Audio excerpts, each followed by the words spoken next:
Friedrich Nietzsche.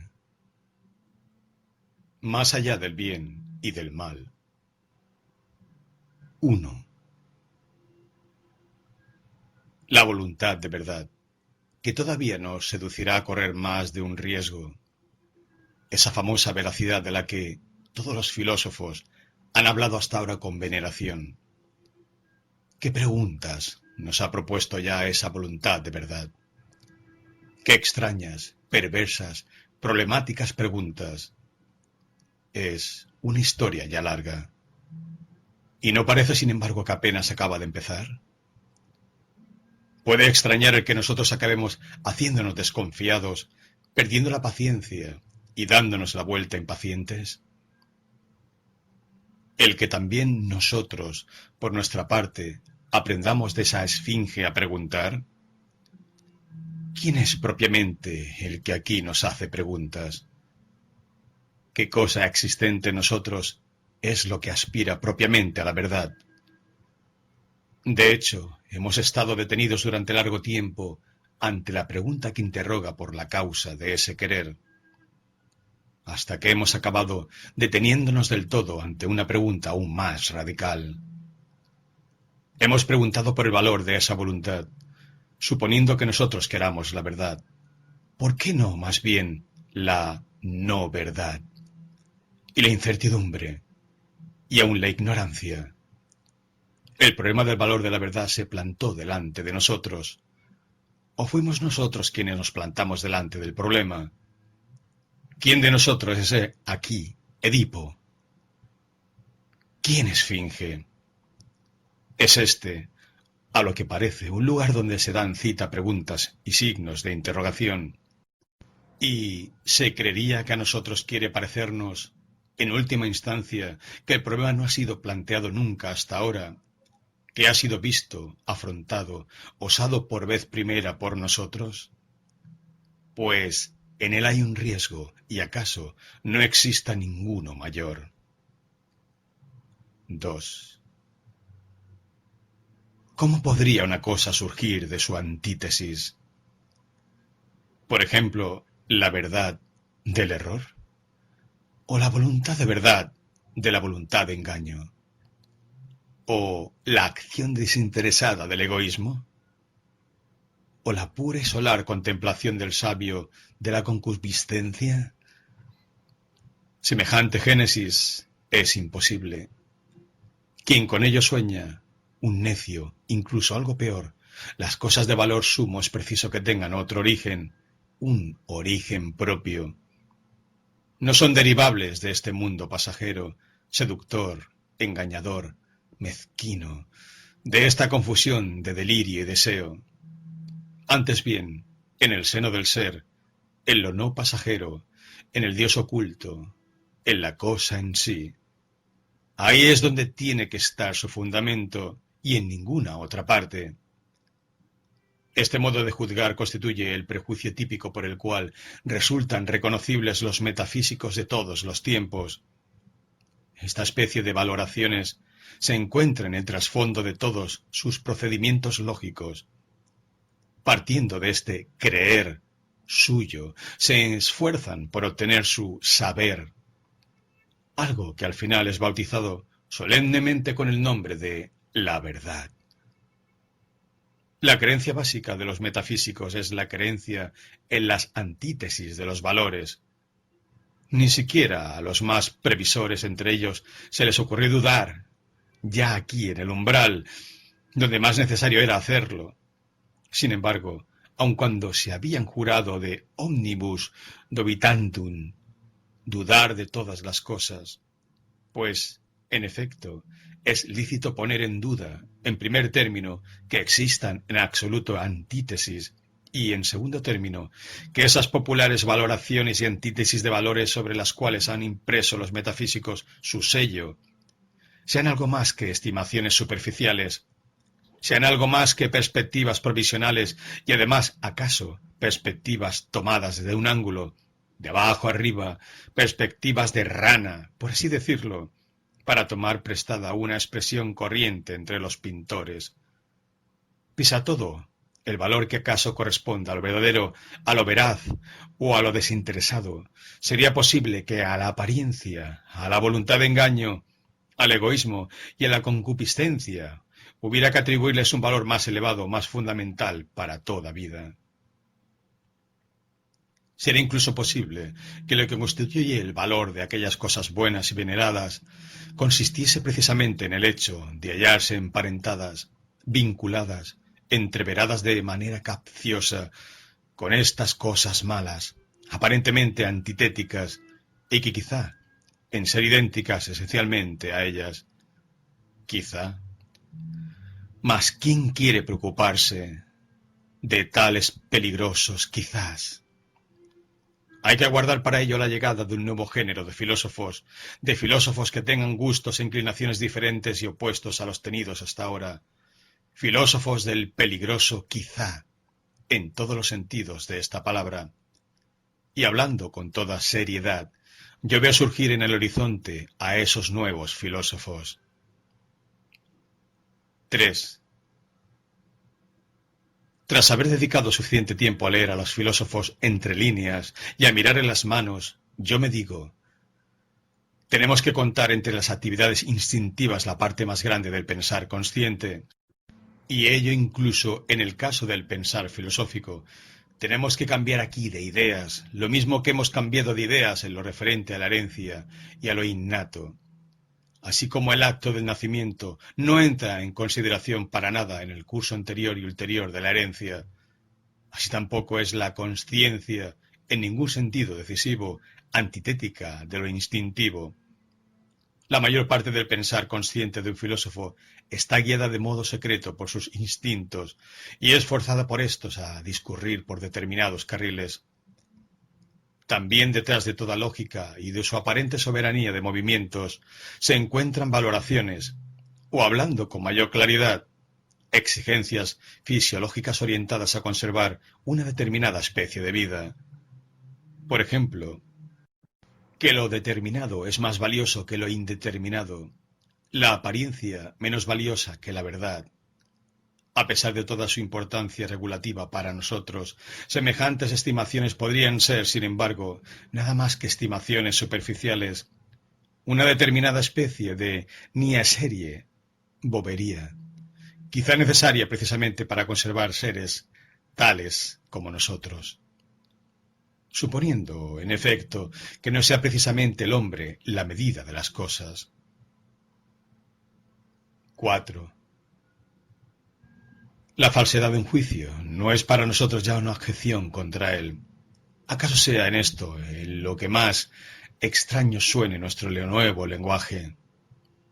La cuestión está en saber hasta qué punto este juicio favorece la vida, conserva la especie, quizá incluso selecciona la especie, y nosotros estarnos inclinados por principio a afirmar que los juicios más falsos, de ellos forman parte los juicios sintéticos a priori, son los más imprescindibles para nosotros, que el hombre no podría vivir si no admitiese las ficciones lógicas, si no midiese la realidad con el metro del mundo puramente inventado de lo incondicionado, idéntico a sí mismo, si no falsease permanentemente el mundo mediante el número.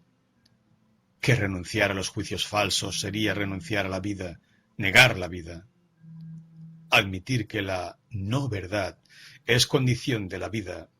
Esto significa, desde luego, enfrentarse de modo peligroso a los sentimientos de valor habituales, y una filosofía que osa hacer esto se coloca, ya solo con ello, más allá del bien y del mal. 5. Lo que nos incita a mirar a todos los filósofos con una mirada a medias desconfiada y a medias sarcástica no es el hecho de darnos cuenta una y otra vez de que son muy inocentes, de que se equivocan y se extravían con mucha frecuencia y con gran facilidad, en suma, su infantilismo y su puerilidad, sino el hecho de que no se comporten con suficiente honestidad, siendo así que todos ellos levantan un ruido grande y virtuoso tan pronto como se toca, aunque solo sea de lejos, el problema de la veracidad. Todos ellos simulan haber descubierto y alcanzado sus opiniones propias mediante el autodesarrollo de una dialéctica fría, pura, divinamente despreocupada. A diferencia de los místicos de todo grado, que son más honestos que ellos y más torpes, los místicos hablan de inspiración. Siendo así que, en el fondo, es una tesis adoptada de antemano, una ocurrencia, una inspiración, casi siempre un deseo íntimo, vuelto abstracto y pasado por la criba de lo que ellos defienden con razones buscadas posteriormente. Todos ellos son abogados que no quieren llamarse así, y en la mayoría de los casos son incluso pícaros abogados de sus prejuicios, a los que bautizan con el nombre de verdades.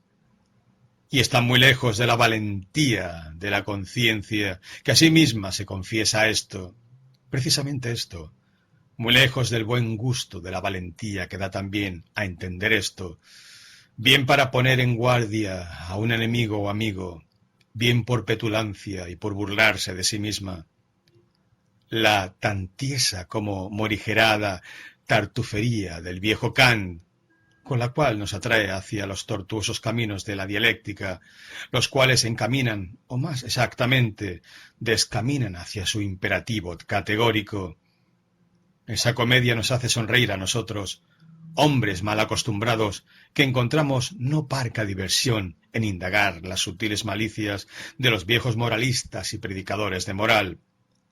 Y no digamos aquel hocus pocus, fórmula mágica, de forma matemática con el que Spinoza puso una como coraza de bronce a su filosofía y la enmascaró. En definitiva, el amor a su sabiduría, interpretando esta palabra en su sentido correcto y justo, a fin de intimidar así de antemano el valor del atacante que os hace lanzar una mirada sobre esa invencible virgen y palas Atenea. Cuánta timidez y vulnerabilidad propias delata esa mascarada de un enfermo eremítico. 6. Poco a poco se me ha ido manifestando qué es lo que ha sido hasta ahora toda la gran filosofía, a saber, la autoconfesión de su autor y una especie de memoir, memorias, no queridas y no advertidas. Asimismo, que las intenciones morales o inmorales han constituido en toda filosofía el auténtico germen vital del que ha brotado siempre la planta entera. De hecho, para aclarar de qué modo han tenido lugar propiamente las afirmaciones metafísicas más remotas de un filósofo, es bueno e inteligente comenzar siempre preguntándose: ¿a qué moral quiere él llegar? Yo no creo, por lo tanto, que un instinto de conocimiento sea el padre de la filosofía, sino que aquí, como en otras partes, un instinto diferente se ha servido del conocimiento y del desconocimiento, nada más que como de un instrumento. Pero quien examine los instintos fundamentales del hombre, con el propósito de saber hasta qué punto precisamente ellos pueden haber actuado aquí como genios, o demonios, o duendes, inspiradores, encontrará que todos ellos han hecho ya alguna vez filosofía y que a cada uno de ellos les gustaría mucho presentarse justo a sí mismo como finalidad última de la existencia y como legítimo señor de todos los demás instintos. Pues todo instinto ambiciona dominar y en cuanto tal intenta filosofar. Desde luego, entre los doctos, entre los hombres auténticamente científicos, ¿acaso las cosas ocurran de otro modo? Mejor, si se quiere. ¿Acaso hay allí realmente algo así como un instinto cognoscitivo, un pequeño reloj independiente que, una vez que se le ha dado bien la cuerda, se pone a trabajar de firme, sin que ninguno de los demás instintos del hombre docto participe esencialmente en ello? Por esto, los auténticos intereses del docto se encuentran de ordinario en otros lugares completamente distintos, por ejemplo, en la familia, o en el salario, o en la política, y hasta casi resulta indiferente el que su pequeña máquina se aplique a este o aquel sector de la ciencia, y el que el joven y esperanzador trabajador haga de sí mismo un buen filólogo, o un experto en hongos, o un químico, Lo que lo caracteriza no es que él llegue a ser esto o aquello.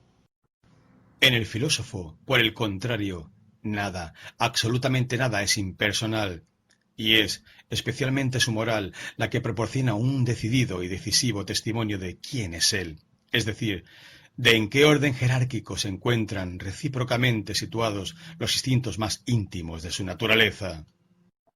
7. Qué malignos pueden ser los filósofos. Yo no conozco nada más venenoso que el chiste que Epicuro se permitió contra Platón y los platónicos. Los llamó Dionisiocolaques. Esta palabra, según su sentido literal y en primer término, significa aduladores de Dionisio, es decir, agentes del tirano y gentes serviles, pero, además, quiere decir todos ellos son comediantes, en ellos no hay nada auténtico. Pues Dioniso Colax era una designación popular del comediante, y en esto último consiste propiamente la malicia que Epicuro lanzó contra Platón. A Epicuro le molestaba los modales grandiosos, el ponerse uno a sí mismo en escena, cosa de que tanto entendía Platón y todos sus discípulos, y de la que no entendía Epicuro. Él, el viejo maestro de escuela de Samos, que permaneció escondido en su jardincillo de Atenas y escribió 300 libros. ¿Quién sabe? ¿Acaso por rabia y por ambición contra Platón? Fueron necesarios 100 años para que Grecia se diese cuenta de quién había sido aquel dios del jardín, Epicuro. ¿Se dio cuenta? 8. En toda filosofía hay un punto en el que entra en escena la convicción del filósofo, o para decirlo en el lenguaje de un antiguo mysterium, adventatit asinus pulcher et fortissimus. Ha llegado un asno hermoso y muy fuerte. 9. ¿Queréis vivir según la naturaleza? Oh, nobles estoicos, qué embuste de palabras.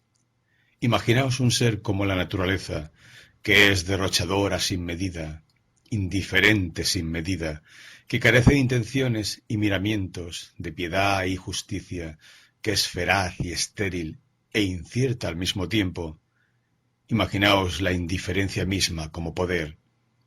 ¿Cómo podríais vivir vosotros según esa indiferencia?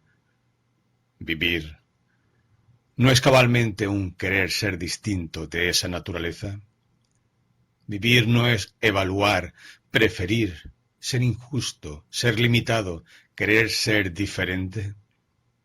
Y suponiendo que vuestro imperativo, vivir según la naturaleza, signifique en el fondo lo mismo que vivir según la vida, ¿cómo podríais no vivir así? ¿Para qué convertir en un principio aquello que vosotros mismos sois y tenéis que ser? En verdad, las cosas son completamente distintas. Mientras simuláis leer, embelesados el canon de vuestra ley en la naturaleza, lo que queréis es algo opuesto. Vosotros, extraños comediantes y engañadores de vosotros mismos, vuestro orgullo quiere prescribir e incorporar a la naturaleza, incluso a la naturaleza, vuestra moral, vuestro ideal. Vosotros exigís que ella sea naturaleza según la estoa, y queréis hacer que toda existencia existiese tan solo a imagen vuestra, cual una gigantesca y eterna glorificación y generalización del estoicismo. Pese a todo, vuestro amor a la verdad os coaccionáis a vosotros mismos. Sin embargo, durante tanto tiempo, tan obstinadamente, con tal fijeza hipnótica, a ver la naturaleza de un modo falso, es decir, de un modo estoico, que ya no sois capaces de verla de otro modo. Y cierta soberbia abismal acaba infundiéndoos incluso la insensata esperanza de que, porque vosotros sepáis tiranizaros a vosotros mismos, estoicismo es tiranía de sí mismo, también la naturaleza se deja tiranizar. ¿No es en efecto el estoico un fragmento de la naturaleza? Pero esta es una historia vieja, eterna. Lo que en aquel tiempo ocurrió con los estoicos sigue ocurriendo hoy tan pronto como una filosofía comienza a creer en sí misma. Siempre crea el mundo a su imagen. No puede actuar de otro modo. La filosofía es ese instinto tiránico mismo, la más espiritual voluntad de poder, de crear el mundo, de ser causa prima, causa primera. 10. El afán y la sutileza, yo diría incluso la astucia, con que hoy se afronta por todas partes en Europa el problema del mundo real y del mundo aparente, es algo que da que pensar y que incita a escuchar. Y quien aquí no oiga en el trasfondo más que una voluntad de verdad y ninguna otra cosa, ese no goza ciertamente de oídos muy agudos. Tal vez en casos singulares y raros intervengan realmente aquí esa voluntad de verdad, cierto valor desenfrenado y aventurero, una ambición metafísica de conservar el puesto perdido.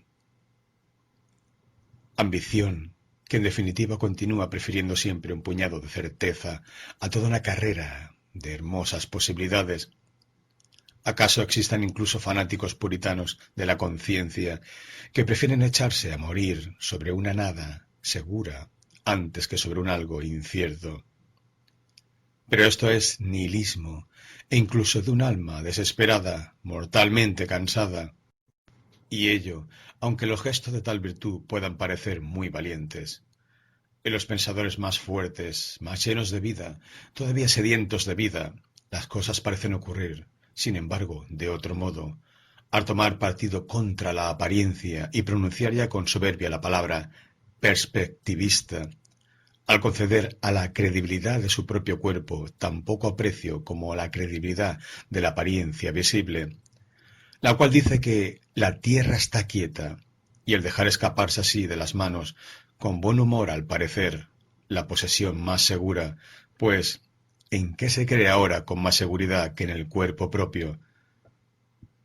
¿Quién sabe si en el fondo no quieren reconquistar algo que en otro tiempo fue poseído con una seguridad mayor? Algo perteneciente al viejo patrimonio de la fe de otro tiempo, ¿acaso el alma inmortal? ¿Acaso el viejo Dios? En suma, ideas sobre las cuales se podía vivir mejor, es decir, de un modo más vigoroso y jovial que sobre las ideas modernas. Hay en esto desconfianza frente a estas ideas modernas, hay falta de fe en todo lo que ha sido construido ayer y hoy. Hay quizá, mezclado con lo anterior, un ligero disgusto y sarcasmo que ya no soporta el bric-a-bric, baratillo, de conceptos de la más diversa procedencia, que es la figura con que hoy se presenta a sí mismo en el mercado el denominado positivismo.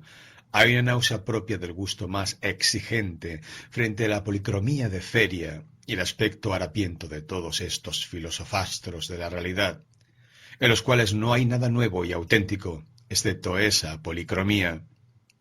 En esto se debe dar razón, a mi parecer, a esos actuales escépticos antirrealistas y microscopistas del conocimiento.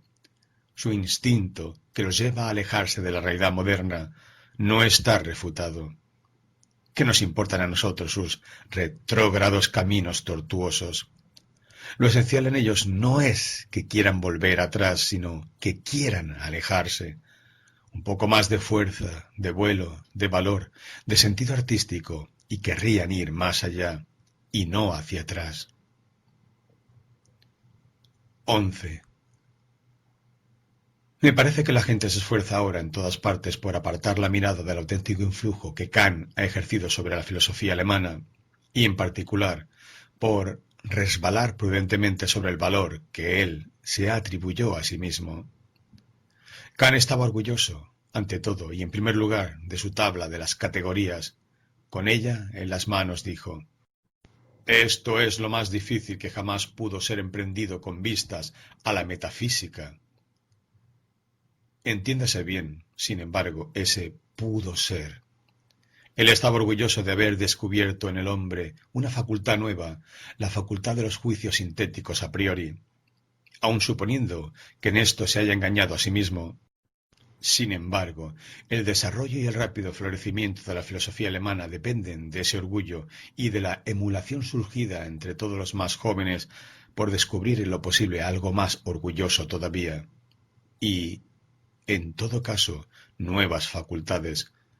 Pero reflexionemos. Ya es hora. ¿Cómo son posibles los juicios sintéticos a priori?, se preguntó Kant. ¿Y qué respondió propiamente? por la facultad de una facultad. Mas, por desgracia, él no lo dijo con esas 6 palabras, sino de un modo tan detallado, tan venerable, y con tal derroche de profundidad y floritura alemanas, que la gente pasó por alto la divertida, ni seria alemán bobería alemana, que en tal respuesta se esconde. La gente estaba incluso fuera de sí a causa de esa nueva facultad, y el júbilo llegó a su cumbre cuando Kant descubrió también, además, una facultad moral en el hombre, pues entonces los alemanes eran todavía morales, y no, en absoluto, políticos realistas.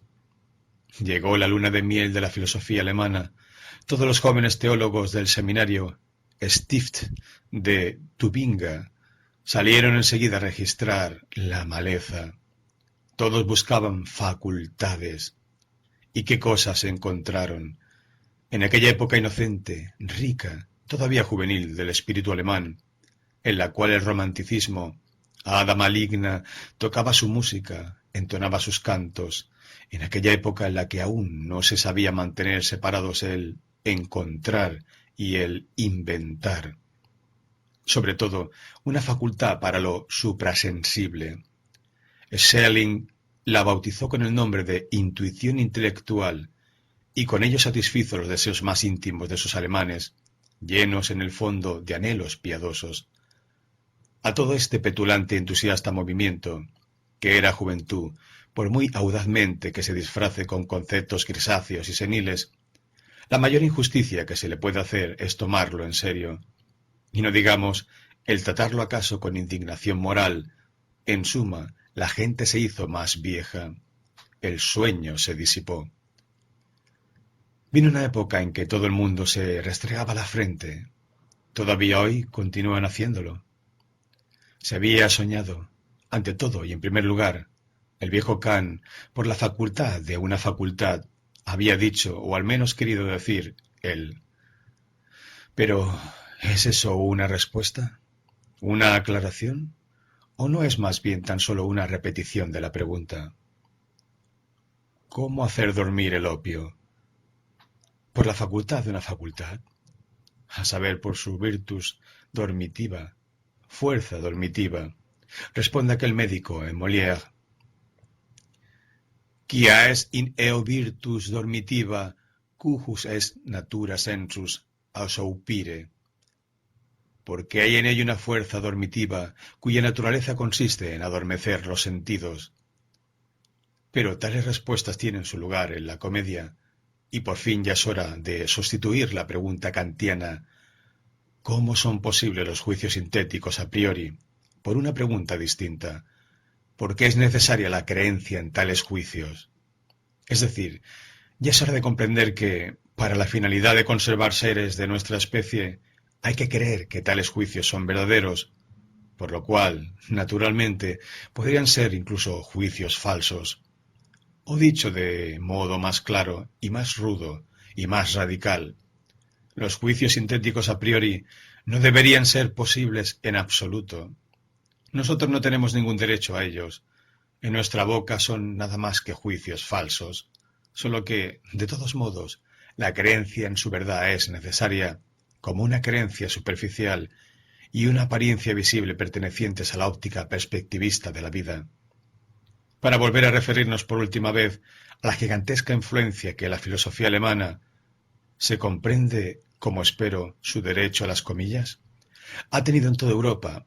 No se dude de que ha intervenido aquí una cierta virtus dormitiva, fuerza dormitiva. Los ociosos nobles, los virtuosos, los místicos, los artistas, los cristianos, en sus 3/4 partes, y los oscurantistas políticos de todas las naciones estaban encantados de poseer, gracias a la filosofía alemana, un antídoto contra el todavía prepotente sensualismo que desde el siglo pasado se desbordaba sobre éste. En suma, sensus ausupire, adormecer los sentidos. 12. En lo que se refiere al atomismo materialista, es una de las cosas mejor refutadas que existen, ¿Y acaso no haya ya hoy en Europa, entre los doctos, nadie tan indocto que continúe atribuyéndole una significación seria, excepto para el uso manual y doméstico, es decir, como una abreviación de los medios expresivos, gracias sobre todo a aquel polaco Boskowicz, que junto con el polaco Copérnico ha sido hasta hoy el adversario más grande y victorioso de la apariencia visible? Pues mientras que Copérnico nos ha persuadido a creer, contra todos los sentidos, que la Tierra no está fija, Boskowicz nos enseñó a abjurar de la creencia en la última cosa de la Tierra que estaba fija. La creencia en lo corporal, en la materia, en el átomo, ese último residuo y partícula terrestre. Fue este el triunfo más grande sobre los sentidos alcanzado hasta ahora en la Tierra. Pero hay que ir más allá todavía y declarar la guerra, una despiadada guerra a cuchillo, también a la necesidad atomista, la cual continúa sobreviviendo de manera peligrosa en terrenos donde nadie la barrunta, análogamente a cómo sobrevive aquella necesidad metafísica aún más famosa.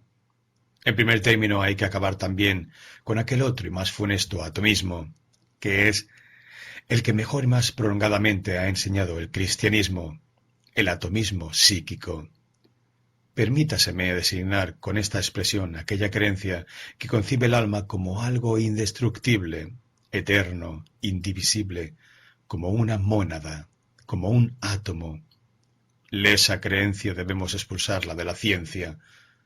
Dicho entre nosotros, no es necesario en modo alguno desembarazarse por esto del alma misma y renunciar a una de las hipótesis más antiguas y venerables, cosa que suele ocurrirle a la inhabilidad de los naturalistas, los cuales apenas tocan el alma, la pierden.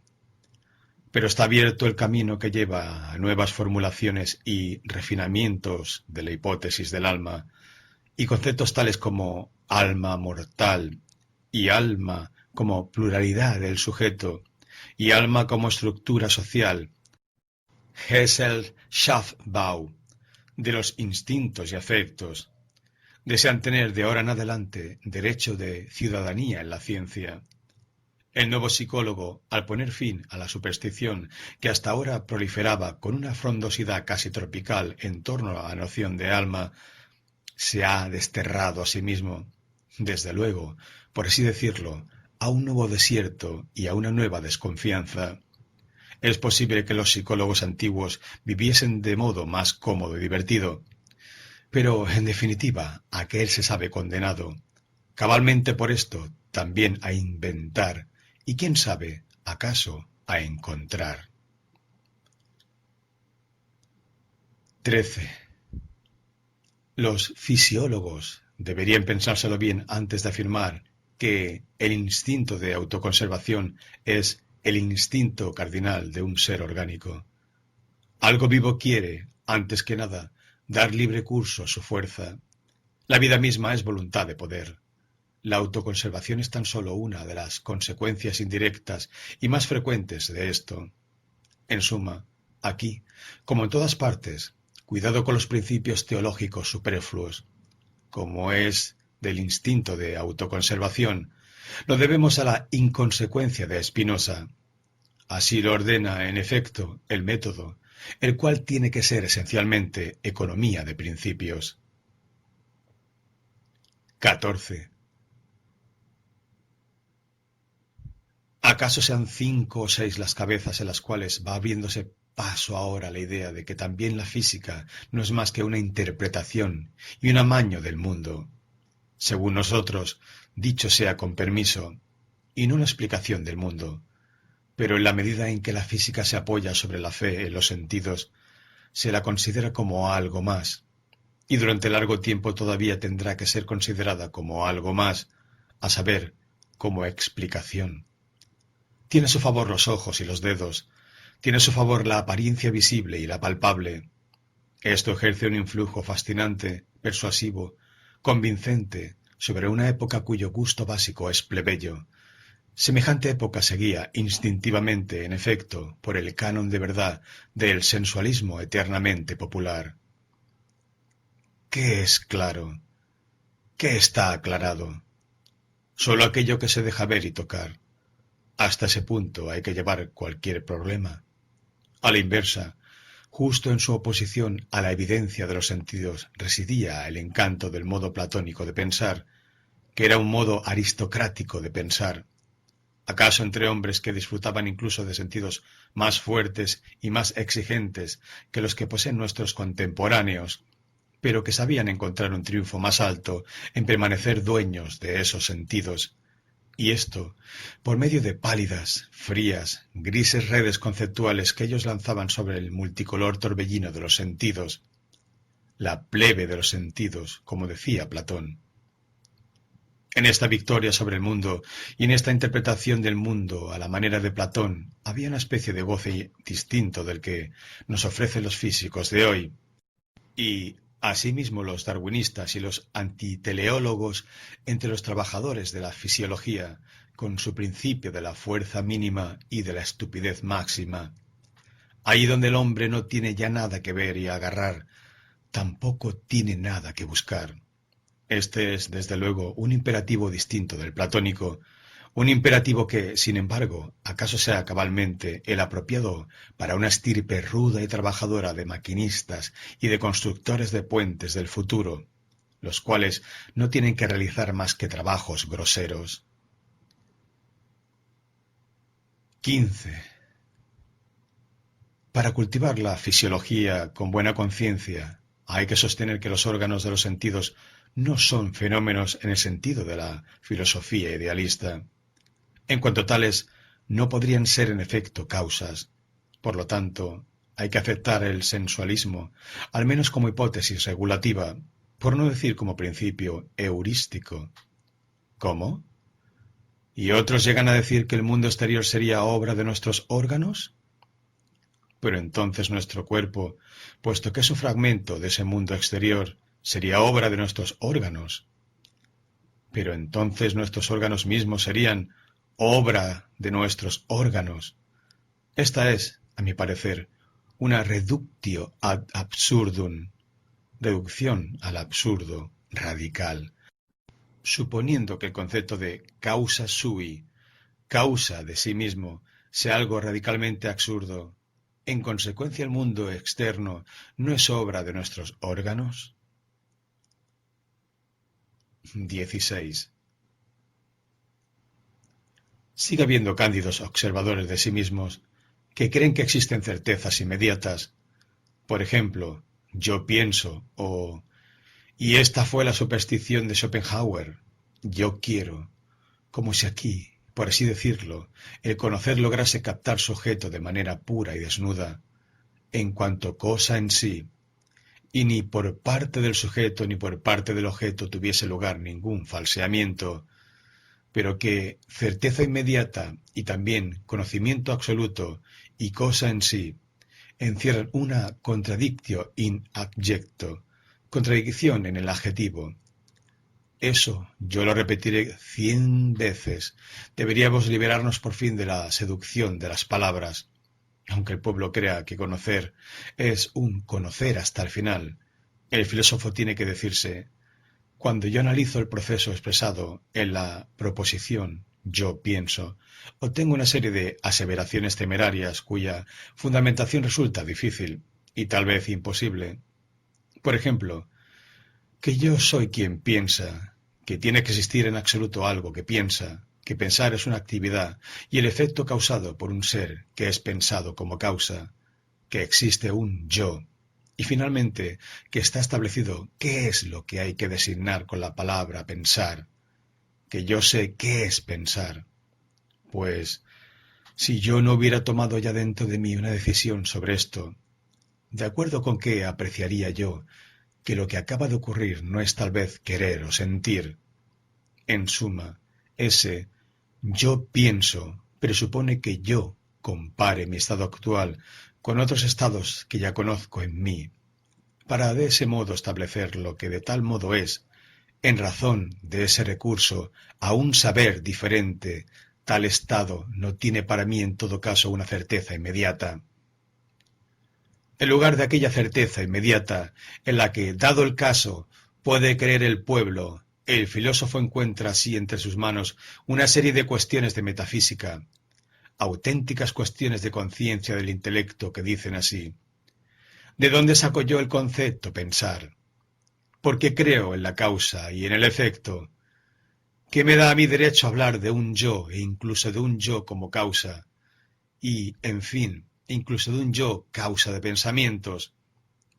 El que, invocando una especie de intuición del conocimiento, se atreva a responder enseguida a esas cuestiones metafísicas, como hace quien dice: yo pienso, y yo sé que al menos esto es verdadero, real, cierto. Ese encontrará preparados hoy en un filósofo una sonrisa de dos signos de interrogación. Señor mío, le dará tal vez a entender el filósofo. Es inverosímil que usted no se equivoque, mas ¿por qué también la verdad a toda costa? 17. En lo que respecta a la superstición de los lógicos, yo no me cansaré de subrayar una y otra vez un hecho pequeño y exiguo, que esos supersticiosos confiesan de mala gana, a saber, que un pensamiento viene cuando él quiere y no cuando yo quiero, de modo que es un falseamiento de los hechos, decir, el sujeto yo es la condición del predicado pienso. Ello piensa, pero que ese ello sea precisamente aquel antiguo y famoso yo, eso es, hablando de modo suave, nada más que una hipótesis, una aseveración, y sobre todo no es una certeza inmediata. En definitiva, decir ello piensa es ya decir demasiado. Ya ese ello contiene una interpretación del proceso y no forma parte de él. Se razona aquí según el hábito gramatical que dice: pensar es una actividad. De toda actividad forma parte alguien que actúe. En consecuencia, más o menos de acuerdo con idéntico esquema buscaba el viejo atomismo, además de la fuerza que actúa, aquel pedacito de materia en que la fuerza reside, desde la que actúa. El átomo, cabezas más rigurosas acabaron aprendiendo a pasarse sin ese residuo terrestre, y acaso algún día se habituará la gente, también los lógicos, a pasarse sin aquel pequeño ello, a que ha quedado reducido al volatilizarse el honesto y viejo yo. 18.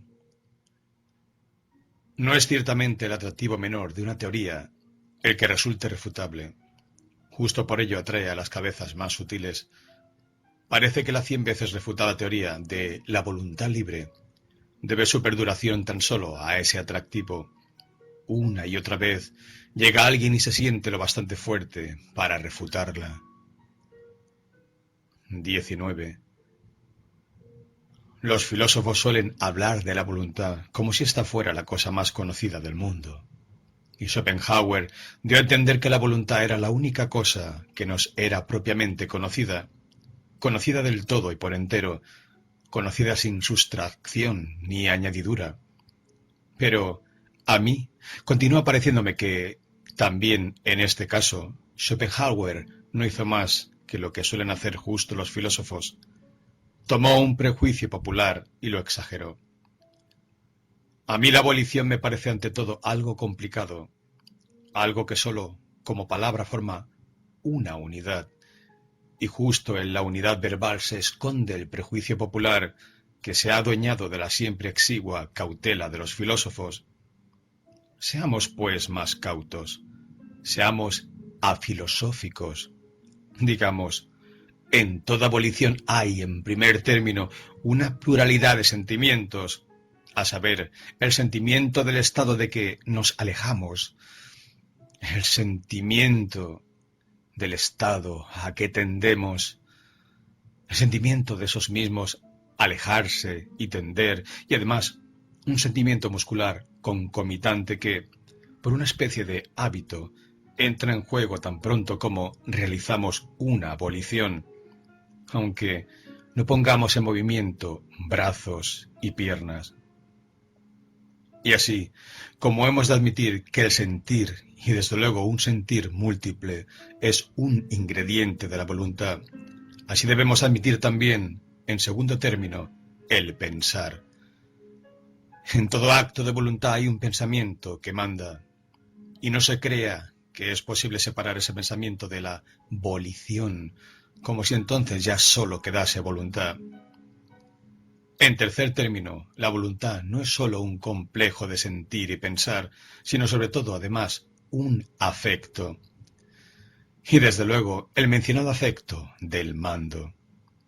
Lo que se llama libertad de la voluntad es esencialmente el afecto de superioridad con respecto a quien tiene que obedecer. Yo soy libre, él tiene que obedecer. En toda voluntad se esconde esa consciencia, y asimismo aquella tensión de la atención, aquella mirada derecha que se fija exclusivamente en una sola cosa, aquella valoración incondicional. Ahora se necesita esto y no otra cosa. Aquella interna certidumbre de que se nos obedecerá y todo lo demás que forma parte del estado propio del que manda. Un hombre que realiza una volición es alguien que da una orden a algo que hay en él, lo cual obedece, o él cree que obedece. Pero obsérvese ahora lo más asombroso en la voluntad, esa cosa tan compleja para designar, la cual no tiene el pueblo más que una sola palabra, en la medida en que, en un caso dado, nosotros somos a la vez los que mandan y los que obedecen, y además conocemos, en cuanto somos los que obedecen, los sentimientos de coaccionar, urgir, oprimir, resistir, mover, los cuales suelen comenzar inmediatamente después del acto de la voluntad, en la medida en que, por otro lado, nosotros tenemos el hábito de pasar por alto, de olvidar engañosamente esa dualidad, gracias al concepto sintético yo. Ocurre que de la abolición se ha enganchado, además, toda una cadena de conclusiones erróneas y, por lo tanto, de valoraciones falsas de la voluntad misma. De modo que el volente cree de buena fe que la abolición basta para la acción.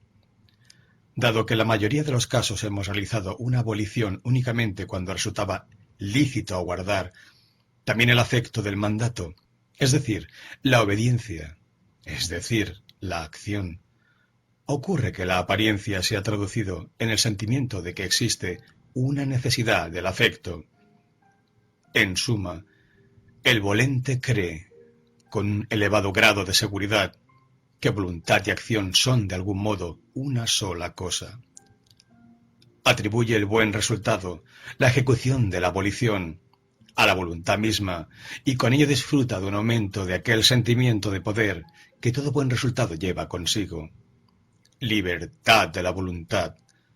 Esta la expresión para designar aquel complejo estado placentero del volente, el cual manda y al mismo tiempo se identifica con el ejecutor, y disfruta también en cuanto tal el triunfo sobre las resistencias, pero dentro de sí mismo juzga que es voluntad la que propiamente vence las resistencias.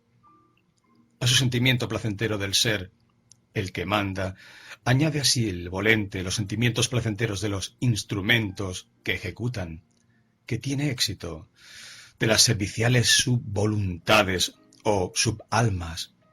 Nuestro cuerpo, en efecto, no es más que una estructura social de muchas almas. L'effet c'est moi. El efecto soy yo. Ocurre aquí lo que ocurre en toda colectividad bien estructurada y feliz, a saber, que la clase gobernante se identifica con los éxitos de la colectividad. Toda abolición consiste sencillamente en mandar y obedecer, sobre la base, como hemos dicho, de una estructura social de muchas almas. Por ello, un filósofo debería arrogarse el derecho de considerar la abolición en sí desde el ángulo de la moral, entendida la moral, desde luego, como doctrina de las relaciones de dominio en que surge el fenómeno vida. 20.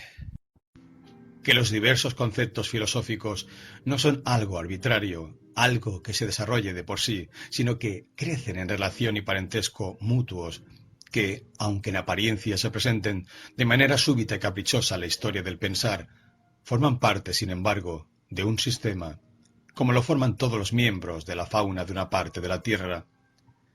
Esto es algo que, en definitiva, se delata en la seguridad con que los filósofos más distintos rellenan una y otra vez cierto esquema básico de filosofías posibles. Sometidos a un hechizo invisible, vuelven a recorrer una vez más la misma órbita. Por muy independientes que se sientan los unos de los otros con su voluntad crítica o sistemática, algo existente en ellos los guía, algo los empuja a sucederse en determinado orden, precisamente aquel innato sistematismo y parentesco de los conceptos. El pensar de los filósofos no es, de hecho, tanto un descubrir como un reconocer, un recordar de nuevo, un volver atrás y un repatriarse a aquella lejana, antiquísima economía global del alma, de la cual habían brotado en otro tiempo aquellos conceptos. Filosofar es, en este aspecto, una especie de atavismo del más alto rango. El asombroso parecido de la familia de todo filosofar, indio, griego, alemán, se explica con bastante sencillez. Justo allí donde existe un parentesco lingüístico, resulta imposible en absoluto evitar que, en virtud de la común filosofía, de la gramática, quiero decir, en virtud del dominio y la dirección inconscientes ejercidos por funciones gramaticales idénticas, todo se halle predispuesto de antemano para un desarrollo y sucesión homogéneos de los sistemas filosóficos. Lo mismo que parece estar cerrado el camino para ciertas posibilidades distintas de interpretación del mundo.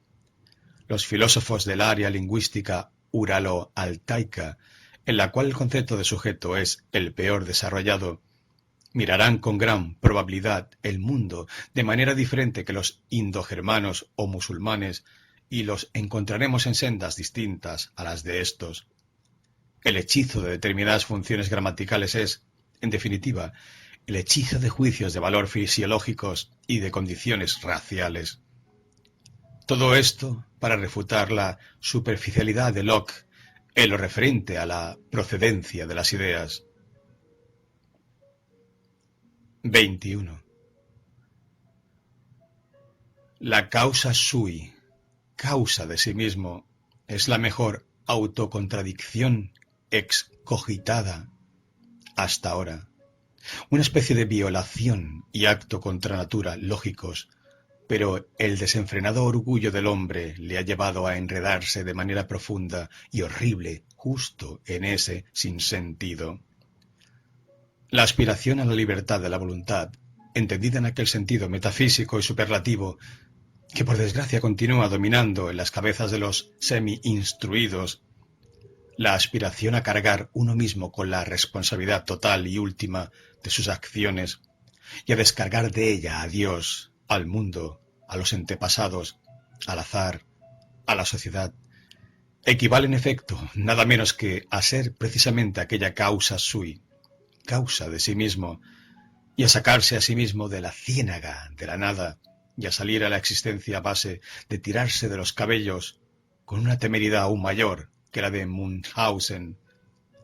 Suponiendo que alguien llegue así a darse cuenta de la rústica simpleza de ese famoso concepto de la voluntad libre y se lo borre de la cabeza, yo le ruego entonces que dé un paso más en su ilustración y se borre también de la cabeza lo contrario de aquel monstruoso concepto de la voluntad libre. Me refiero a la voluntad no libre, que aboca a un uso erróneo de causa y efecto. No debemos cosificar equivocadamente causa y efecto, como hacen los investigadores de la naturaleza, y quien, como ellos, naturaliza hoy en el pensar, en conformidad con el dominante cretinismo mecanicista, el cual deja que la causa presione y empuje hasta que produce el efecto. Debemos servirnos, precisamente, de la causa, del efecto, nada más que como de conceptos puros, es decir, ficciones convencionales con fines de designación, de entendimiento, pero no de explicación. En lo en sí no hay lazos causales, ni necesidad, ni no libertad psicológica. Allí no sigue el efecto a la causa. Allí no gobierna ley ninguna. Nosotros somos los únicos que hemos inventado las causas. la sucesión, la reciprocidad, la relatividad, la coacción, el número, la ley, la libertad, el motivo, la finalidad. Y siempre que a este mundo de signos lo introducimos ficticiamente y lo entremezclamos como si fuera un en sí en las cosas, continuamos actuando de igual manera que hemos actuado siempre, a saber, de manera mitológica. La voluntad no libre es mitología. En la vida real no hay más que voluntad fuerte y voluntad débil. Constituye casi siempre ya un síntoma de lo que a un pensador le falta el hecho de que, en toda conexión causal y en toda necesidad psicológica, tenga el sentimiento de algo de coacción, de necesidad, de sucesión obligada, de presión, de falta de libertad. El tener precisamente ese sentimiento resulta delator. La persona se delata a sí misma, y en general, si mis observaciones son correctas, la no libertad de la voluntad se concibe como problema desde los lados completamente opuestos, pero siempre de una manera hondamente personal. Los unos no quieren renunciar a ningún precio a su responsabilidad, a la fe en sí mismos, al derecho personal a su mérito. Las razas vanidosas se encuentran en este lado. Los otros, a la inversa, no quieren salir responsables de nada, tener culpa de nada, y aspiran, desde un autodesprecio íntimo, a poder echar su carga sobre cualquier cosa. Estos últimos, cuando escriben libros, suelen asumir hoy la defensa de los criminales. Una especie de compasión socialista es su disfraz más agradable. Y de hecho el fatalismo de los débiles de voluntad se embellece de modo sorprendente cuando sabe presentarse a sí mismo como la religión de la souffrance humaine, la religión del sufrimiento humano. Ese es su buen gusto. 22. Perdóneseme el que yo, como viejo filósofo, que no puede dejar su malicia, señale con el dedo las malas artes de interpretación. Pero es que esa regularidad de la naturaleza, de que vosotros los físicos habláis con tanto orgullo, como si no existe más que gracias a vuestra interpretación y a vuestra mala filología. Ella no es un hecho, no es un texto. Antes bien es tan solo un amaño y una distorsión ingenuamente humanitarios del sentido, con los que complacéis bastante a los instintos democráticos del alma moderna. En todas partes, igualdad ante la ley. La naturaleza no se encuentra en este punto en condiciones distintas ni mejores que nosotros. Graciosa reticencia con la cual se enmascara una vez más la hostilidad de los hombres de la plebe contra todo lo privilegiado y soberano, y asimismo un segundo y más sutil ateísmo. Ni Dieu ni maître, ni Dios ni amo. También vosotros queréis eso, y por ello, viva la ley natural. Ah, ¿no es verdad?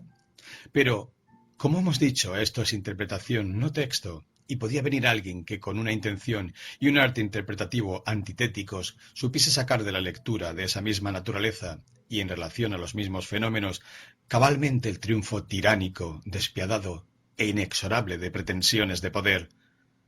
Un intérprete que os pusiese de tal modo ante los ojos la universalidad e incondicionalidad vigentes en toda voluntad de poder, que casi toda palabra, hasta la propia palabra tiranía, acabase pareciendo inutilizable o una metáfora debilitante y suavizadora, algo demasiado humano, y que sin embargo afirmase acerca de este mundo, en fin de cuentas, lo mismo que vosotros afirmáis, a saber, que tiene un curso necesario y calculable, pero no porque en él dominen leyes, sino porque faltan absolutamente las leyes, y todo poder saca en cada instante su última consecuencia. Suponiendo que también esto sea nada más que interpretación, ¿y no os apresuréis vosotros a hacer esa objeción? Bien, tanto mejor. 23. La psicología entera ha estado pendiendo hasta ahora de prejuicios y temores morales, No ha osado descender a la profundidad, concebirla como morfología y como teoría de la evolución de la voluntad del poder, tal como yo lo concibo. Eso es algo que nadie ha rozado siquiera en sus pensamientos, en la medida, en efecto, en que está permitido reconocer en lo que hasta ahora se ha escrito, un síntoma de lo que hasta ahora se ha callado. La fuerza de los prejuicios morales ha penetrado a fondo en el mundo más espiritual, en un mundo aparentemente más frío y más libre de presupuestos. Y, como ya se entiende, ha tenido efectos nocivos, paralizantes, ofuscadores, distorsivos. Una fisiopsicología auténtica se ve obligada a luchar con resistencias inconscientes que habitan en el corazón del investigador. Ella tiene contra sí el corazón. Ya una doctrina que hable del condicionamiento recíproco de los instintos buenos y los malos causa, cual si fuera una inmoralidad más sutil, pena y disgusto a una conciencia todavía fuerte y animosa. Y más todavía causa pena y disgusto una doctrina que hable de la derivalidad de todos los instintos buenos de los instintos perversos. Pero suponiendo que alguien considere que incluso los afectos, odio, envidia, avaricia, ansia de dominio son afectos condicionantes de la vida, algo que tiene que estar presente, por principio y de un modo fundamental y esencial, en la economía global de la vida, y que en consecuencia tiene que ser acrecentado en el caso de que la vida deba ser acrecentada, ese alguien padecerá semejante orientación de su juicio como un mareo. Sin embargo, tampoco esta hipótesis es, ni de lejos, la más penosa y extraña que cabe hacer en este reino enorme, casi nuevo todavía, de conocimientos peligrosos. Y de hecho, hay 100 buenos motivos para que de él permanezca alejado todo el que pueda. Por otro lado, una vez que nuestro barco ha desviado su rumbo hasta aquí, bien, adelante. Ahora apretad bien los dientes, abrid los ojos, firme la mano en el timón. Estamos dejando atrás, navegando derechamente sobre ella, sobre la moral. Con ello tal vez aplastemos, machaquemos nuestro propio residuo de moralidad, mientras hacemos y osamos hacer nuestro viaje hacia allá. ¿Pero qué importamos nosotros? Nunca antes se ha abierto un mundo más profundo de conocimiento a viajeros y aventureros temerarios. Y el psicólogo, que de este modo realiza sacrificios, no es el sacrificio del intelecto, sacrificio del entendimiento. Al contrario, le será lícito aspirar, al menos, a que la psicología vuelva a ser reconocida como señora de las ciencias, para cuyo servicio y preparación existen todas las otras ciencias.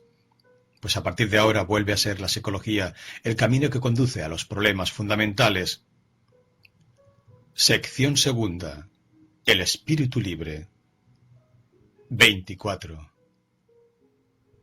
Oh santas implícitas, oh santa simplicidad. ¿Dentro de qué simplificación y falseamiento tan extraños vive el hombre? Imposible resulta dejar de maravillarse una vez que hemos acomodado nuestros ojos para ver tal prodigio. Como hemos vuelto luminoso y libre y fácil y simple todo lo que nos rodea. Como hemos sabido dar a nuestros sentidos un pase libre para todo lo superficial y a nuestro pensar un divino deseo de saltos y paralogismos traviesos. Como hemos sabido desde el principio mantener nuestra ignorancia a fin de disfrutar una libertad, una despreocupación, una imprevisión, una intrepidez, una jovialidad apenas comprensibles de la vida, a fin de disfrutar la vida.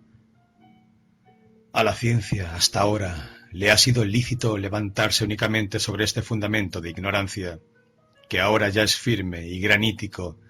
A la voluntad de saber solo, le ha sido lícito levantarse sobre el fundamento de una voluntad mucho más fuerte, la voluntad de no saber, de incertidumbre, de no verdad. No como su antítesis, sino como su refinamiento.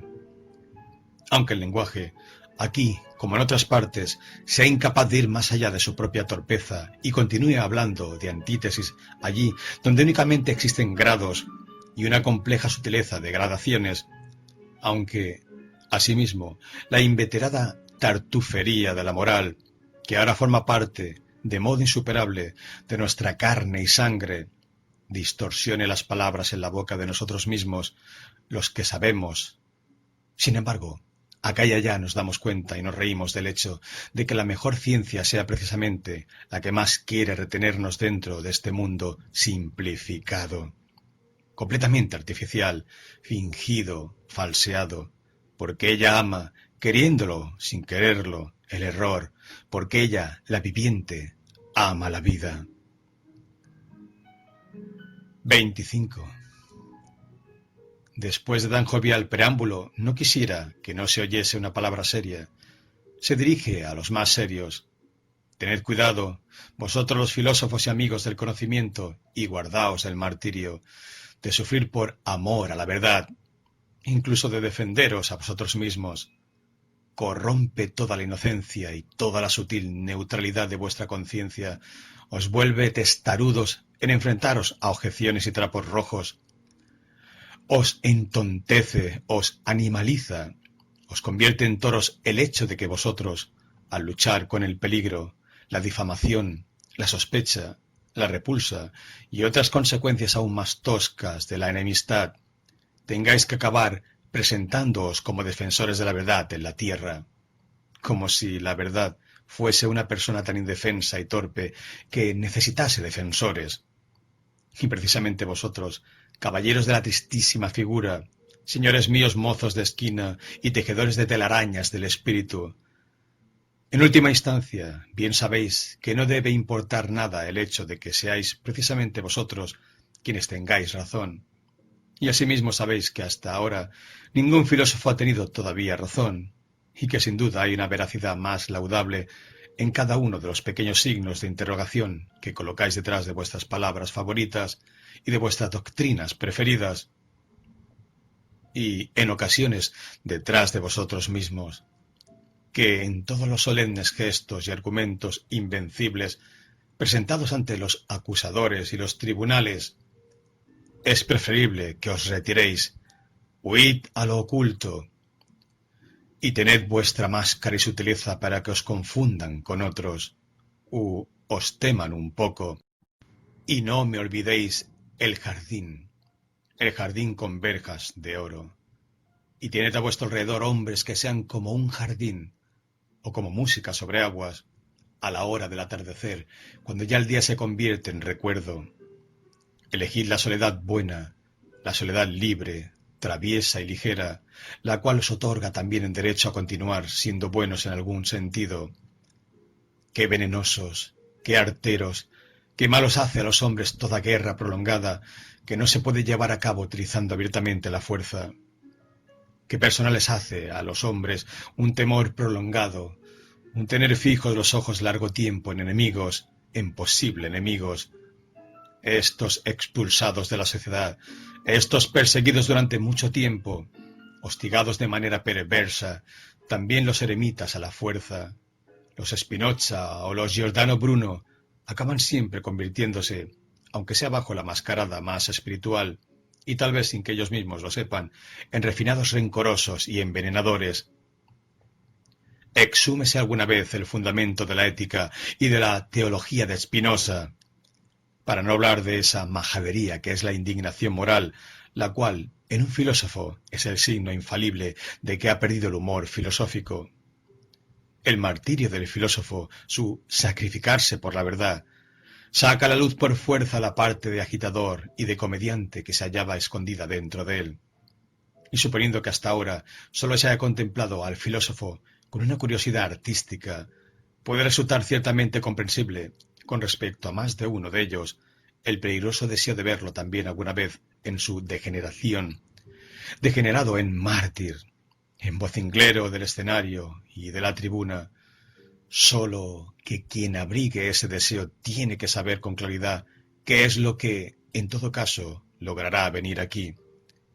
Únicamente una comedia satírica, únicamente una farsa epilogal, únicamente la permanente demostración de que la tragedia prolongada y auténtica ha terminado, presuponiendo que toda filosofía naciente haya sido una tragedia prolongada. 26.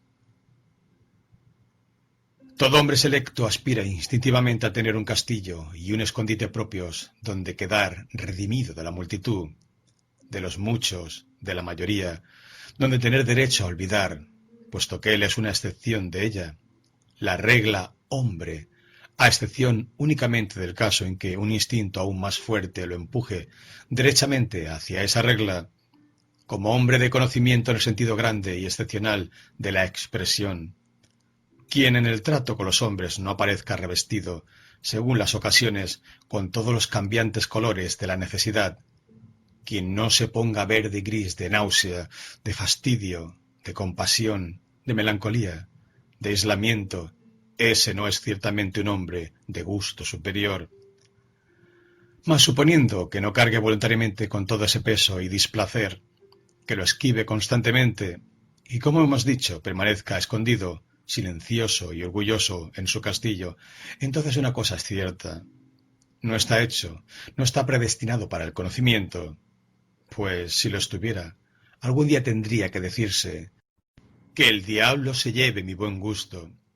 Pero la regla es más interesante que la excepción, que yo, que soy la excepción, y se pondría en camino hacia abajo, sobre todo hacia adentro.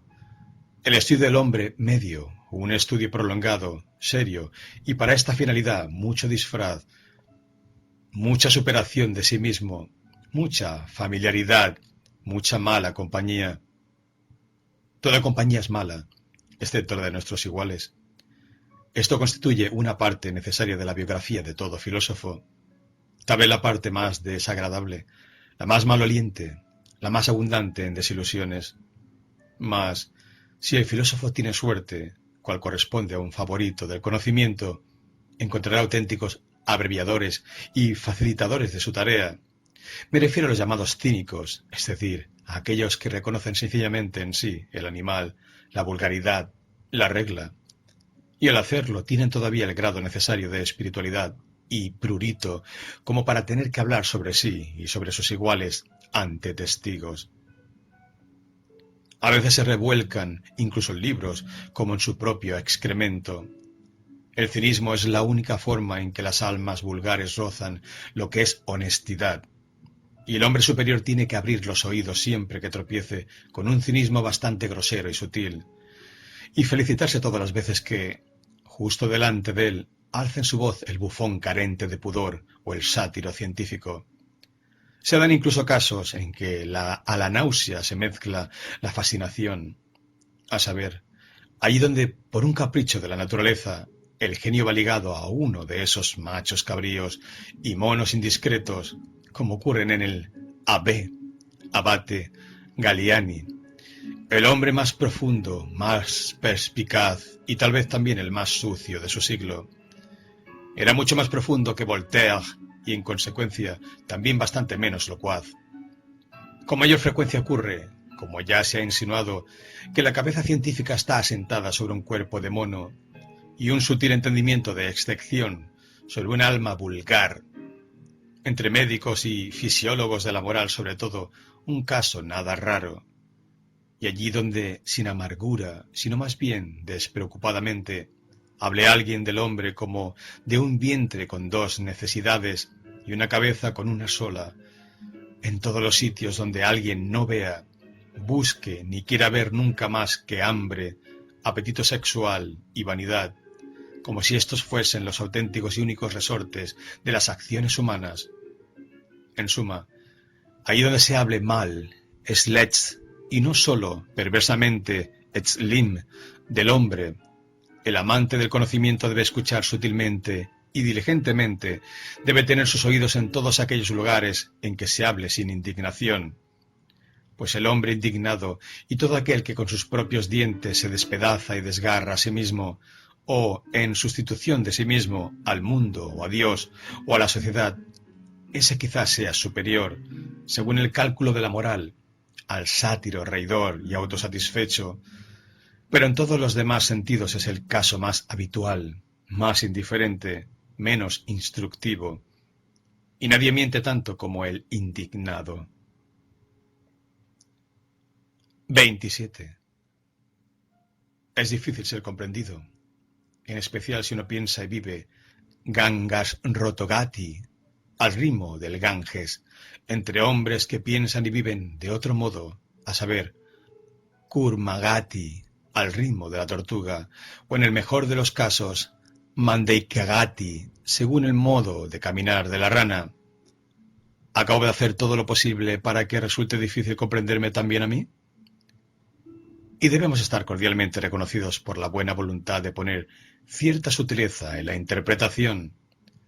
Mas en lo que se refiere a los buenos amigos, los cuales son siempre demasiado cómodos y creen tener, justamente por ser amigos, derecho a la comodidad, hacemos bien en concederles de antemano un espacio libre y una palestra de incomprensión.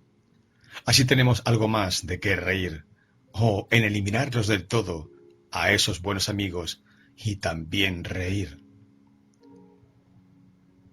28.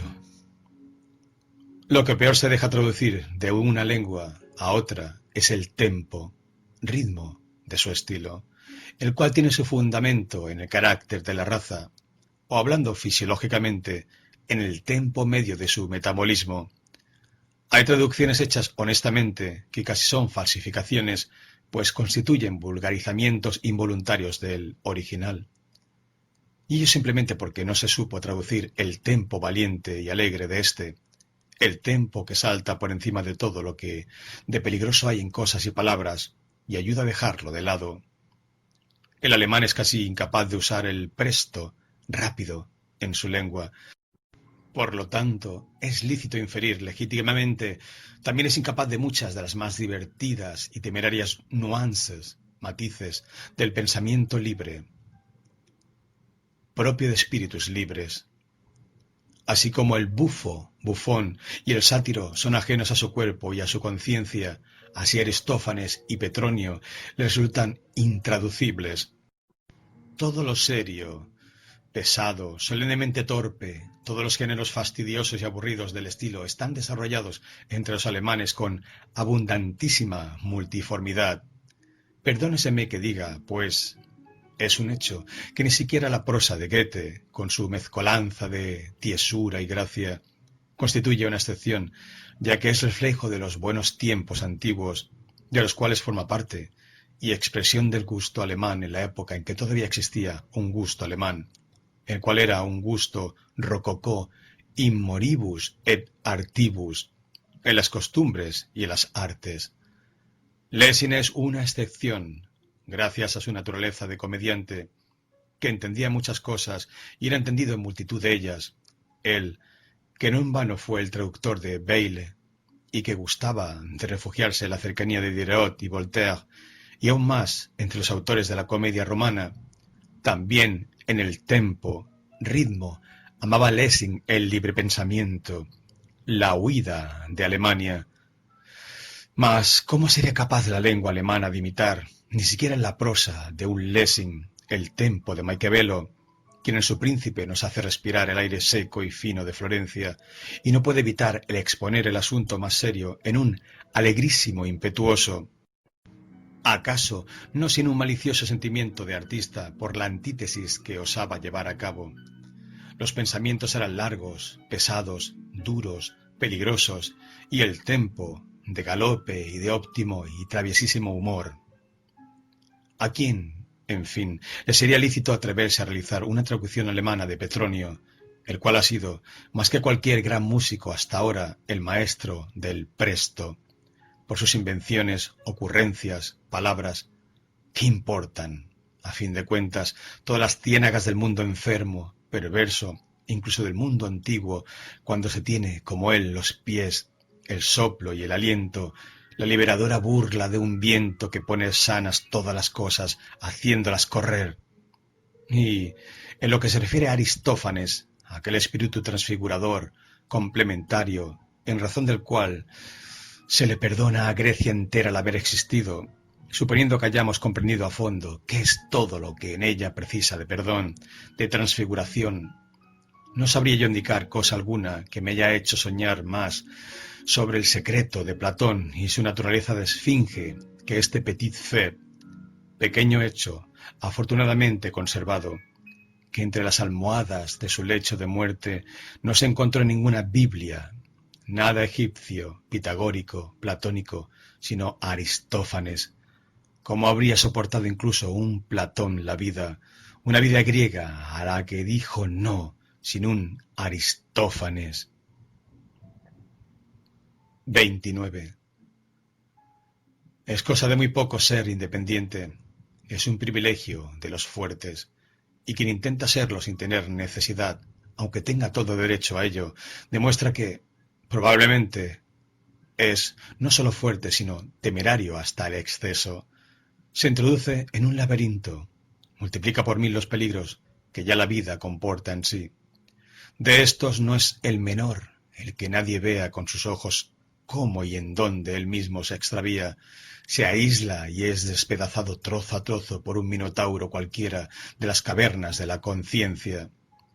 Suponiendo que este hombre perezca, esto ocurre tan lejos de la comprensión de los hombres que éstos no lo sienten ni compadecen, y él no puede ya volver atrás, no puede retroceder ya tampoco a la compasión de los hombres. 30.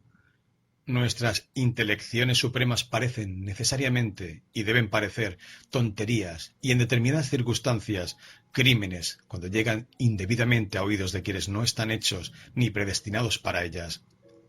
Lo esotérico y exotérico, distinción esta que se hacía antiguamente entre los filósofos, tanto entre los indios como entre los griegos, persas y musulmanes, en suma, en todos los sitios donde se creía en un orden jerárquico y no en la igualdad y los derechos iguales, no se diferencian entre sí tanto porque el exotérico se encuentre fuera y sea desde fuera, no desde dentro, desde donde él ve, aprecia, mide y juzga las cosas. Lo más esencial es que él ve las cosas de abajo arriba. El esotérico, en cambio, de arriba a abajo. Hay alturas del alma que hacen que, vista desde ellas, hasta la tragedia deje de producir un efecto trágico. Y si se concentrase en unidad todo el dolor del mundo, ¿a quién le sería lícito atreverse a decidir si su aspecto induciría y forzaría necesariamente a la compasión y de este modo a una duplicación del dolor? Lo que sirve de alimento o de tónico a una especie superior de hombres tiene que ser casi un veneno para una especie muy diferente de aquella e inferior. Las virtudes del hombre vulgar significarían tal vez vicios y debilidades en un filósofo. ¿Sería posible que un hombre de alto linaje, solo en su supuesto de que llegase a degenerar y sucumbir, adquiriese propiedades por razón de las cuales fuese necesario venerarlos desde ese momento como santo en el mundo inferior a que había descendido? Hay libros que tienen un valor inverso para el alma y para la salud, según que de ellos se sirvan el alma inferior, la fuerza vital inferior o el alma superior y más poderosa. En el primer caso son libros peligrosos, corrosivos, disolventes. En el segundo, llamadas de heraldo que invitan a los más valientes a mostrar su valentía. Los libros para todos son siempre libros que huelen mal. El olor de las gentes pequeñas adhiere a ellos. En los lugares donde el pueblo come y bebe, e incluso donde rinde veneración, suele heder. No debemos entrar en iglesias si queremos respirar aire puro. 31.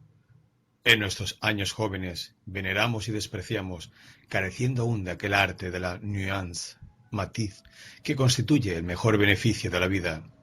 Y como es justo, tenemos que expiar duramente el haber asaltado de ese modo con un sí y un no a personas y a cosas. Todo está dispuesto para que el peor de todos los gustos, el gusto por lo incondicional, quede cruelmente burlado y profanado hasta que el hombre aprende a poner algo de arte en sus sentimientos y aún mejor, a atreverse a ensayar lo artificial, como hacen los verdaderos artistas de la vida. La cólera y la veneración, que son cosas propias de la juventud, parecen no reposar hasta haber falseado tan a fondo las personas y las cosas que les resulte imposible desahogarse en ellas. La juventud es ya de por sí una cosa inclinada a falsear y a engañar. Más tarde, cuando el alma joven, torturada por puras desilusiones, se vuelve por fin contra sí misma con suspicacia, siendo todavía ardiente y salvaje, incluso en su suspicacia y en sus remordimientos de conciencia, cómo se enoja consigo misma, cómo se despedaza impacientemente a sí misma, cómo toma venganza de su prolongada autoobcecación, cual si ésta hubiera sido una ceguera voluntaria. En este periodo de transición nos castigamos a nosotros mismos por desconfianza con nuestro propio sentimiento. Sometemos nuestro entusiasmo al tormento de la duda. Incluso sentimos la buena conciencia como un peligro, como autodisimulo y fatiga de la honestidad más sutil, por así decirlo, y sobre todo, tomamos partido, por principio, contra la juventud. Un decenio más tarde, y comprendemos que también todo eso continuaba siendo juventud. 32. Durante el periodo más largo de la historia humana, se lo llama la época prehistórica. El valor o el no valor de una acción fueron derivados de sus consecuencias. Ni la acción en sí, ni tampoco su procedencia eran tomadas en consideración, sino que, de manera parecida a como todavía hoy en China un honor o un oprobio rebotan desde el hijo a sus padres, así entonces era la fuerza retroactiva del éxito o del fracaso lo que inducía a los hombres a pensar bien o mal de una acción. Denominemos a este periodo el periodo premoral de la humanidad. El imperativo «Conócete a ti mismo» era entonces todavía desconocido. En los últimos 10 milenios, por el contrario, se ha llegado paso a paso tan lejos en algunas grandes superficies de la Tierra que ya no son las consecuencias, sino la procedencia de la acción, lo que dejamos que decida sobre el valor de ésta. Esto representa, en conjunto, un gran acontecimiento, un considerable refinamiento de la visión y del criterio de medida, la repercusión inconsciente del dominio de valores aristocráticos y de la fe en la procedencia, el signo distintivo de un periodo al que es lícito denominar, en sentido estricto, período moral. La primera tentativa de conocerse a sí mismo queda así hecha. En lugar de las consecuencias, la procedencia. ¡Qué inversión de la perspectiva! Y, con toda seguridad, una inversión conquistada tras prolongadas luchas y vacilaciones. Desde luego, una funesta superstición nueva, una peculiar estrechez de la interpretación, lograron justo por esto conquistar el dominio. Se interpretó la procedencia de una acción, en el sentido más preciso del término, como procedencia derivada de una intención. Se acordó creer que el valor de una acción reside en el valor de su intención. La intención, considerada como procedencia y prehistoria enteras de una acción, bajo este prejuicio se ha venido alabando, censurando, juzgando, también filosofando, casi hasta nuestros días. ¿No habríamos arribado nosotros hoy a la necesidad de resolvernos a realizar una vez más una inversión y un desplazamiento radical de los valores, gracias a una autognosis y profundización renovadas del hombre? ¿No nos halláramos entonces nosotros en el umbral de un periodo que negativamente habría que calificar por lo pronto de extramoral hoy, cuando al menos entre nosotros los inmoralistas alienta la sospecha de que el valor decisivo de una acción puede residir justo en aquello que en ella es no intencionado, y de que toda su intencionalidad, todo lo que puede ser visto, sabido, conocido conscientemente por la acción, pertenece todavía a su superficie y a su piel, la cual, como toda piel, delata algunas cosas, pero oculta más cosas todavía? En suma, nosotros creemos que la intención es sólo un signo y un síntoma que precisan de interpretación, y además un signo que significa demasiadas cosas y que, en consecuencia, por sí solo no significa casi nada.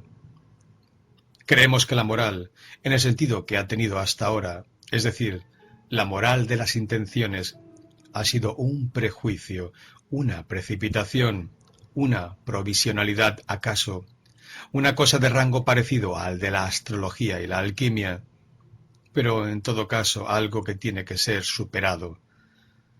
La superación de la moral, y en cierto sentido incluso la autosuperación de la moral, ¿acaso sea este el nombre para designar esa labor prolongada y secreta que ha quedado reservada a las más sutiles y honestas, también a las más maliciosas de las conciencias de hoy, por ser estas vivientes piedras de toque del alma?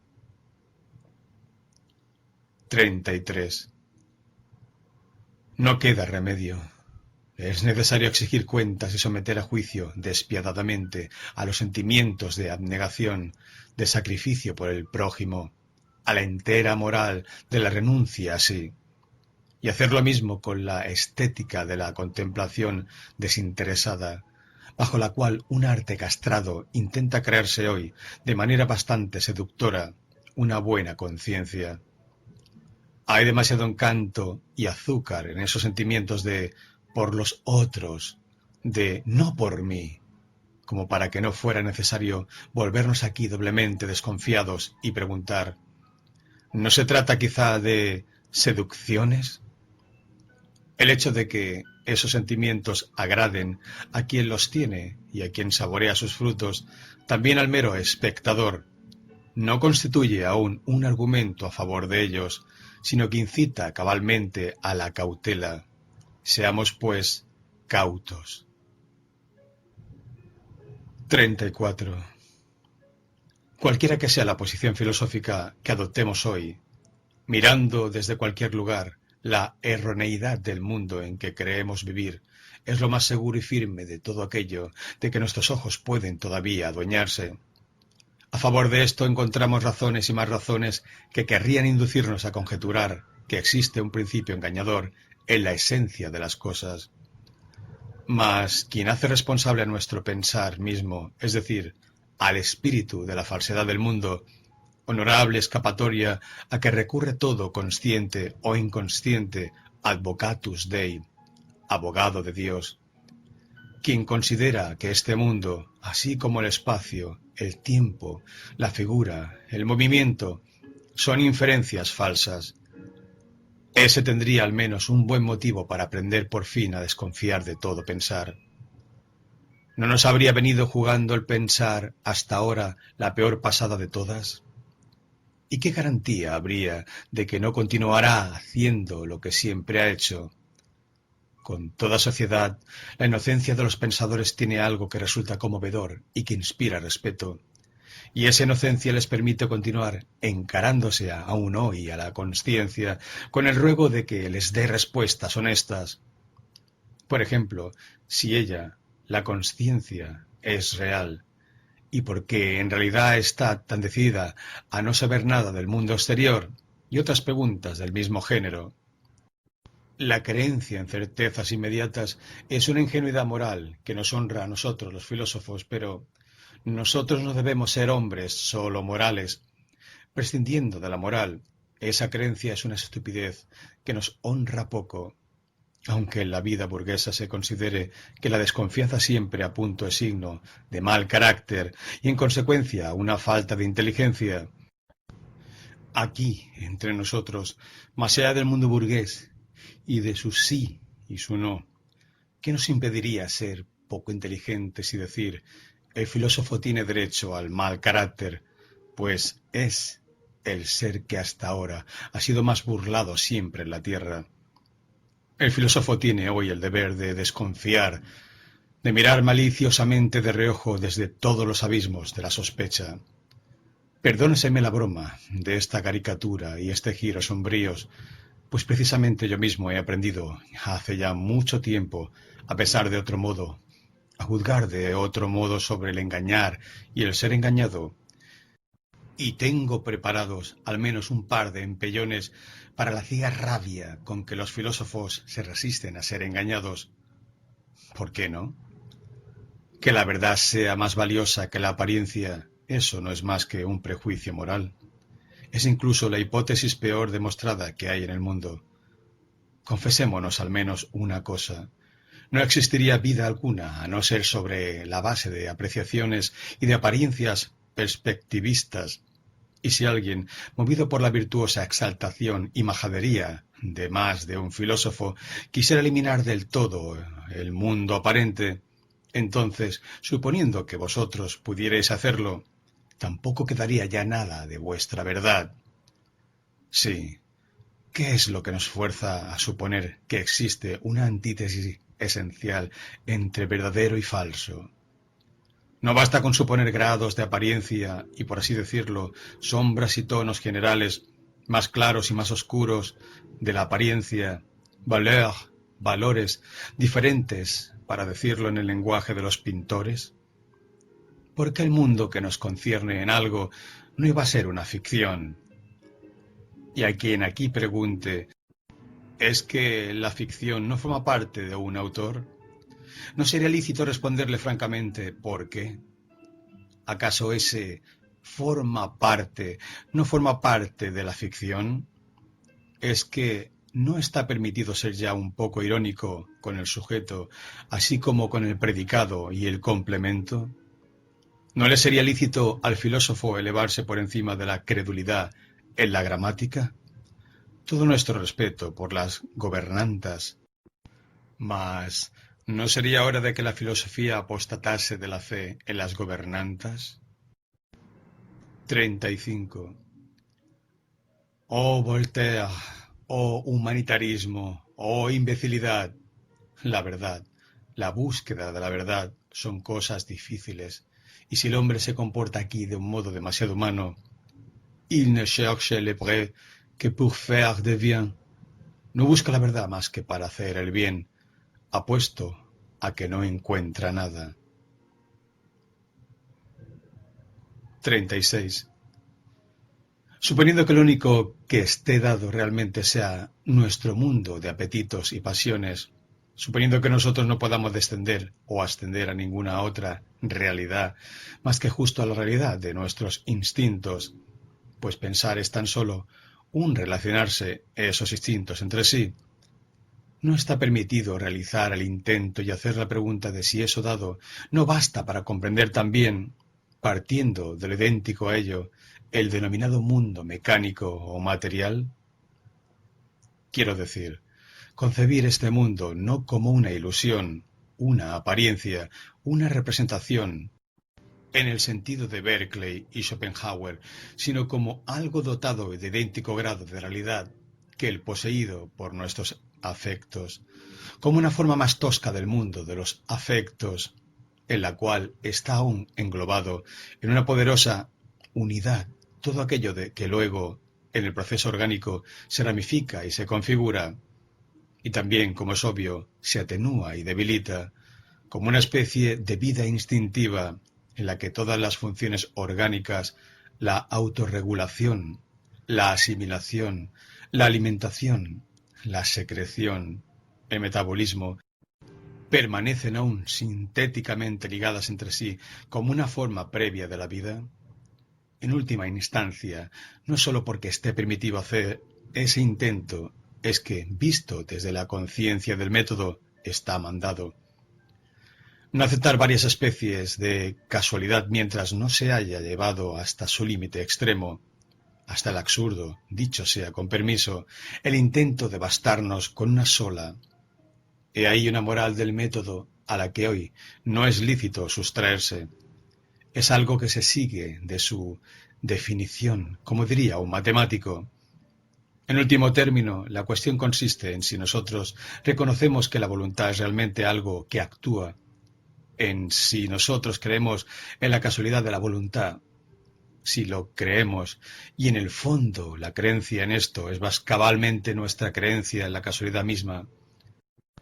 Entonces, tenemos que hacer el intento de considerar hipotéticamente que la causalidad de la voluntad es la única. La voluntad, naturalmente, no puede actuar más que sobre la voluntad, y no sobre materias, no sobre nervios, por ejemplo. En suma, hay que atreverse a hacer la hipótesis de que, en todos aquellos lugares donde reconocemos que hay efectos, una voluntad actúa sobre otra voluntad, de que todo acontecer mecánico, en la medida en que en él actúa una fuerza, es precisamente una fuerza de la voluntad, un efecto de la voluntad, suponiendo, finalmente, que se consiguiese explicar nuestra vida instintiva entera como la ampliación y ramificación de una única forma básica de voluntad, a saber, de la voluntad de poder, como dice mi tesis, suponiendo que fuera posible reducir todas las funciones orgánicas a esa voluntad de poder y que se encontrase en ella también la solución del problema de la procreación y nutrición, es un único problema. Entonces habríamos adquirido el derecho a definir inequívocamente toda fuerza agente como voluntad de poder. El mundo visto desde dentro, el mundo definido y designado en su carácter inteligible, sería cabalmente voluntad de poder y nada más.